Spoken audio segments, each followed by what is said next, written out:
नमस्कार बच्चों, मैं समीक्षा गायकवाड़ छत्तीसगढ़ से आप सभी का स्वागत है आज की इस ऑडियो बुक में, जिसमें हम जानेंगे कि संक्रमण धातुओं की परमाणुिक और आयनिक त्रिज्याएं कैसी होती हैं। तो आइए सबसे पहले हम बात करते हैं संक्रमण धातुओं की परमाणुिक त्रिज्याओं की। बच्चों, जैसा कि हम जानते हैं कि डी ब्लॉक तत्व एस और पी ब्लॉक तत्व के मध्यवर्ती होते हैं, इसलिए इनकी परमाणुिक त्रिज्याओं में कुछ अलग अलग प्रवृत्तियां पाई जाती हैं। यदि हम डी ब्लॉक तत्वों की श्रेणियों की बात करें, अर्थात बाएं से दाएं जाने पर जैसे जैसे परमाणु क्रमांक बढ़ता है, वैसे वैसे नाभिकीय आवेश बढ़ने के कारण इनकी परमाणुिक त्रिज्याएं घटती हैं, लेकिन यह श्रेणी के मध्य तक ही घटती है और इसके बाद त्रिज्याओं के मध्य ही जो अंतर होता है ये अपेक्षाकृत कम हो जाता है।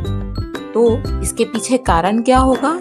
बिल्कुल सही, इसके पीछे कारण है कि इलेक्ट्रॉन जैसे जैसे n-1d कक्षकों में प्रवेश करते हैं तो इनका परिरक्षण प्रभाव इस बढ़ते हुए नाभिकीय आवेश को संतुलित कर देता है, इसलिए इनकी त्रिज्याओं में अब ज्यादा अंतर नहीं होता।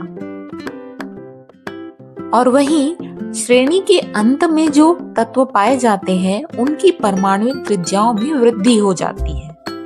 जैसे कॉपर और जिंक की परमाणुिक त्रिज्याओं में वृद्धि हो जाती है। इसका कारण यह है कि जैसे ही डी कक्षक पूर्ण होते हैं तो इनके इलेक्ट्रॉनों के मध्य प्रतिकर्षण प्रारंभ हो जाता है, जिसके कारण ही इनकी त्रिज्याएं बढ़ जाती हैं।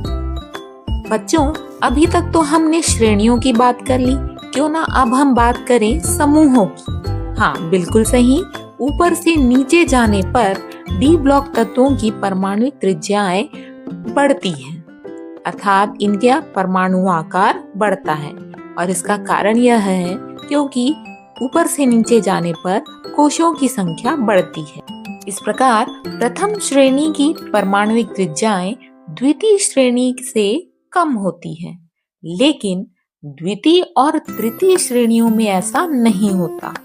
इनकी परमाणुिक त्रिज्याएं लगभग समान होती है। अब आप सोच रहे होंगे कि इसका कारण क्या होगा, तो आइए मैं आपको बताती हूँ कि इसके पीछे कारण क्या है। इसके पीछे कारण है 4f कक्षकों में इलेक्ट्रॉनों का जाना। 4f कक्षकों में इलेक्ट्रॉन 5d के पहले भरते हैं, जिसके कारण ही लैंथेनाइट संकुचन होता है।